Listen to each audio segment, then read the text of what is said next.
সারার চোখের তপ্ত অশ্রু রাফসানের ভেজা বুকের শার্ট অনবরত ভিজিয়ে দিচ্ছে। সারা আজ এই প্রথম নিজ ইচ্ছায় রাফসানকে আষ্টে পৃষ্ঠে জড়িয়ে ধরে ফুঁপিয়ে কাঁদছে।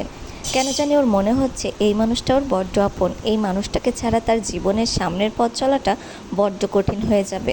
মনে হচ্ছে এই রুক্ষ মানুষটাই আসলে ওর জীবনের সব বিপদ আপদে সুখে দুঃখে পাশে থাকার একমাত্র ছায়া। রাফসান সারাকে একদম নিথর হয়ে থাকতে দেখে পরম মমতায় ওর মুখটা দুহাতে তুলে ধরল। তারপর নিজের বুড়ো আঙুল দিয়ে আলতো করে চোখের পানি মুছে দিয়ে ফিসফিস করে বলল, কাঁদছিস কেন? তোকে কি আমি বকেছি? সারা চোখের জলে ভেজা মুখেই ঢুকরে উঠে বলল, না সূচক মাথা নাড়ালো। রাফসান আবার করুণ স্বরে শোধালো, আমি কি তোকে মেরেছি? সারা এবারও নিঃশব্দে শুধু মাথা নাড়ল। রাফসান তখন সারার চিবুক ধরে ওর চোখের দিকে তাকিয়ে বলল, তাহলে কাঁদছিস কেন? সারা এবার আর কোনো উত্তর দিতে পারল না, শুধু মাথা নিচু করে নিজেকে লুকিয়ে ফেলার চেষ্টা করলো। রাফসান পুনরায় সারার মুখটা সোজা করে নিজের চোখের ঠিক সামনে আনলো। তারপর ধরা গলায় বলতে শুরু করলো, জানিস, মানুষ বলে ঘৃণা করা মানুষকে আর যাই হোক ভালোবাসা যায় না, কিন্তু আমার বেলা সব উল্টোটা হয়ে গেল। আমি ভাবতাম তোকে শুধু আমি ঘৃণাই করি, কিন্তু আমার মনের গহীনে কোথাও তুই অনেক আগেই ঢুকে পড়েছিস, যা আমার ইগো আর অহংকারের জন্য তখন বুঝতে পারিনি।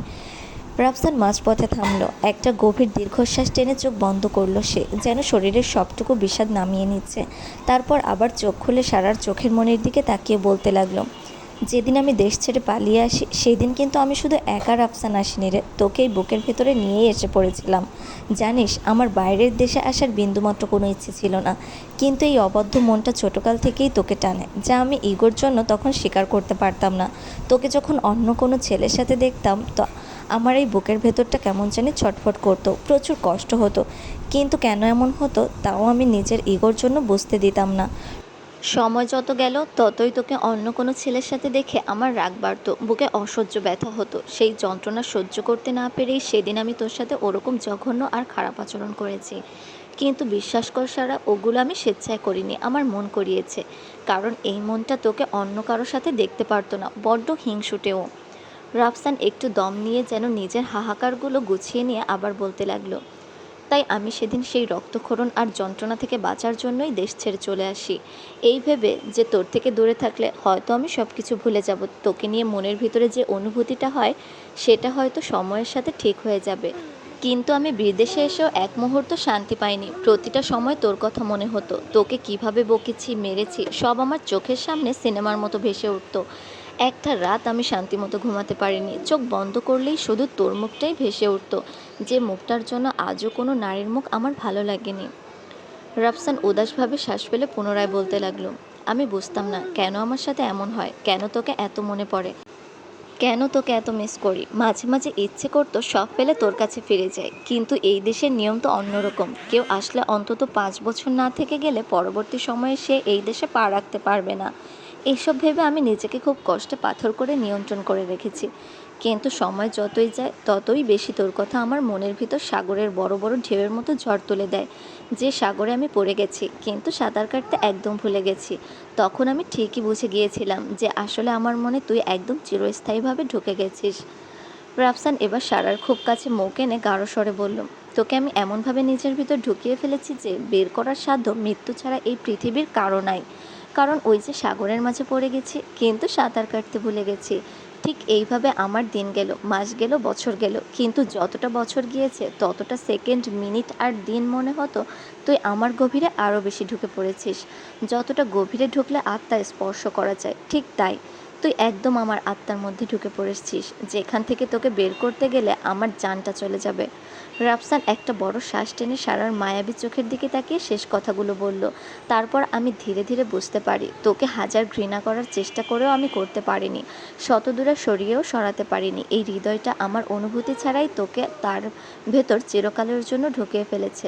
জানিস, আমি অনেক বকেছি আমার এই হৃদয়কে, কেন আমার অনুমতি নিল না তোকে ঢুকানোর আগে, কিন্তু সে কোনো কথা বলিনি, শুধু তার অব্যক্ত অনুভূতি দিয়ে আমাকে বুঝিয়েছে যে হৃদয় কখনো তার ভেতর কাউকে জায়গা দিতে কারো পারমিশন নেয় না।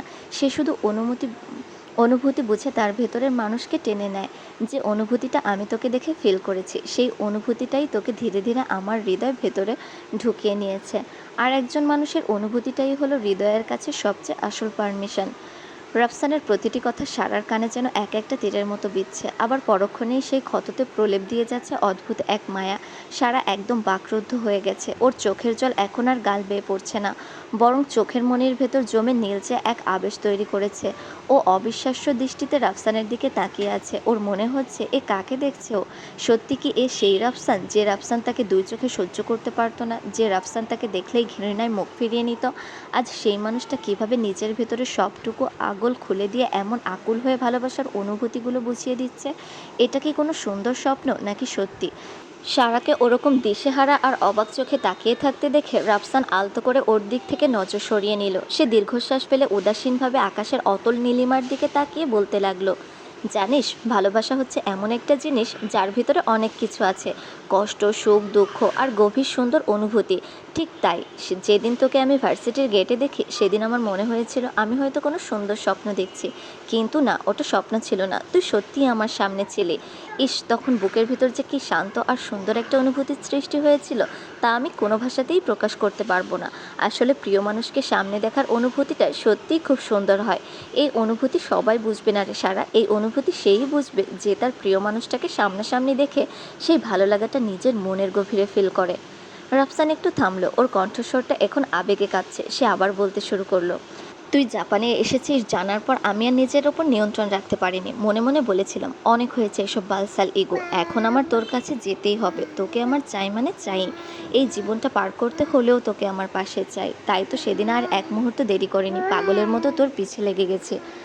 আমি জানি তোর মনের ভেতর আমার জন্য অনেক অভিমান, রাগ আর ঘৃণা জমা হয়ে আছে, কিন্তু মানুষ যখন নিজের অনুভূতির সাথে পরিচয় করিয়ে দেয় এবং মন থেকে ভালোবেসে আত্মা থেকে সাহস নিয়ে কিছু করে, তার ফল সত্যিই খুব সুন্দর হয়। সেটা ঘৃণা হোক আর স্বপ্ন হোক। তাই আমি চেয়েছি তোকে যত কষ্ট দিয়েছি, যত আঘাত করেছি, তোর ওই মনের ভেতরে আমার জন্য যত রাগ আর ঘৃণা আছে, সবটুকু আমি আমার ভালোবাসা দিয়ে ভুলিয়ে দেব। তোর মনের গহীনে ঘৃণা সরিয়ে দিয়ে সেখানে চিরকালের জন্য আমি ঢুকে পড়ব। কথাটা বলেই রাফসান আবার সারার গাল দুটো পরম মমতায় নিজের হাতের তালুতে আগলে ধরল। ওর চোখে তখন এক অদ্ভুত নেশা আর দৃঢ়তা। সে ফিসফিস করে বলল, আমার বিশ্বাস, মন থেকে ভালোবেসে কিছু করলে সেটা সফল হয়, আর আমি ঠিক সেটাই করব। Sara, love you so much, I believe myself. Just বিশ্বাস কর আমাকে, আমি আর তোকে কখনো একটুও কষ্ট দেব না। যে কাজ করলে তোর ওই সুন্দর ঠোঁটে এক চিলতে হাসি থাকবে, আমি ঠিক তেমনটাই করব। প্রয়োজনে আমি সারা জীবন তোর দাসের মতো সেবা করব, তবুও আমি তোকে কখনো ছাড়বো না। তুই যদি জেদ করে চলে যেতে চাস, তবুও আমি তোকে যেতে দেব না। দরকার পড়লে বন্দি করে রাখবো তোকে, তবুও তোকে হাতছাড়া করব না। যদি তোকে ছিনিয়ে নেওয়ার কোনো প্রতিযোগিতা হয়, তবে আমি তোকে সবার থেকে ছিনিয়েই নেব। তবু তোকে আমার চাই Sara. I really love you so much. বলেই রাফসান সারাকে গভীর আবেশে নিজের বুকের মাঝে জড়িয়ে ধরল, যেন পৃথিবীর সব ঝড় থেকে ও সারাকে আড়াল করে নিতে চায়। রাফসান চোখ বন্ধ করে বুঁদ হয়ে বলল, এইভাবে সারা জীবন তোকে বুকের মাঝে আঁকড়ে ধরে রাখবো, একদম ছাড়বো না, কোনো দিনও না। রাফসানের এই বলিষ্ঠ বাহুদের ডরে সারার কাছেও এক অদ্ভুত স্বর্গীয় শান্তি মনে হতে লাগলো। কিছুক্ষণ আগে সেই বিষাদ, সেই ভয় আর মনের ভেতরে জমে থাকা বছরের পর বছরের সব রাগ ঘৃণা যেন শ্রাবণের বৃষ্টির মতো ধুয়ে মুছে সাফ হয়ে গেল। সেই শূন্য জায়গায় ডালপালা মেলতে শুরু করলো হাজারো ভালো লাগা আর নতুন এক অদ্ভুত অনুভূতির। সারার মনে হলো এই মানুষটার বুকের ধুকপুকা নিয়ে এখন ওর বেঁচে থাকার একমাত্র সুর। নদীর পাড়ের সেই শীতল বাতাস আর রাফসানের শরীরের উষ্ণতা মিলেমিশে সারাকে এক নতুন পৃথিবীর স্বপ্ন দেখাতে শুরু করলো। এভাবেই কেটে গেল অনেকটা সময়। কত ঘন্টা বা কত মিনিট পার হলো তার হিসেব রাখার মতো হুঁশ কারো নেই। নদীর পাড়ে ঝিঝি পোকার ডাক আর জলের ছলাৎ ছলাৎ শব্দ যেন সময় থমকে দাঁড়িয়েছে। অবশেষে সারা আলতো করে অতি ক্ষীণ স্বরে রাফসানের বুকের মাঝে মুখ গুজে বলল, বাসায় যাবেন না? রাফসান তখন সারার কাঁধে নিজের মুখ ডুবিয়ে দিয়েছে। ওর গলার স্বরে এক অদ্ভুত মায়া আর আকুতি। সে অস্পষ্ট স্বরে বলল, হুম, আর একটু থাকি না, বড্ড ভালো লাগছে রে। রাফসানের তপ্ত নিঃশ্বাস সারার ঘাড়ে লাগতেই ওর পুরো শরীর রিরি করে কেঁপে উঠল। অজানা এক শিহরণে ও রাফসানের পিঠের শার্টটা দুই হাত দিয়ে শক্ত করে খামচে ধরল। সারার ভেজা চুলের সেই সোদা গন্ধ আর শরীরের মিষ্টি সুবাস রাফসানের মস্তিষ্কে এক প্রকার মাদকতা তৈরি করেছে। সে নিজের ওপর থেকে নিয়ন্ত্রণ হারিয়ে ফেলেছে ধীরে ধীরে।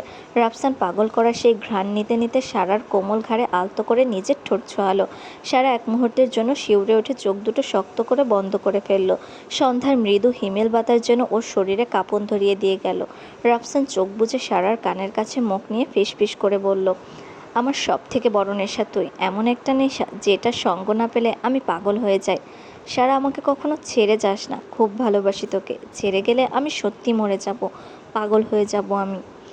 রাফসানের গলার সেই ভাঙা স্বর আর ওর শরীরের উষ্ণতা সারাকে এক অদ্ভুত মায়ার জালে জড়িয়ে ফেলল। যে মানুষটাকে ও একদিন জমের মতো ভয় পেত, আজ সেই মানুষটার বাহুডোরেই ওর কাছে পৃথিবীর সবচেয়ে নিরাপদ আশ্রয় মনে হচ্ছে। সারার মনে হলো এই নেশাগ্রস্ত রাফসানকে ও হয়তো আর কোনোদিনও ফেরাতে পারবে না।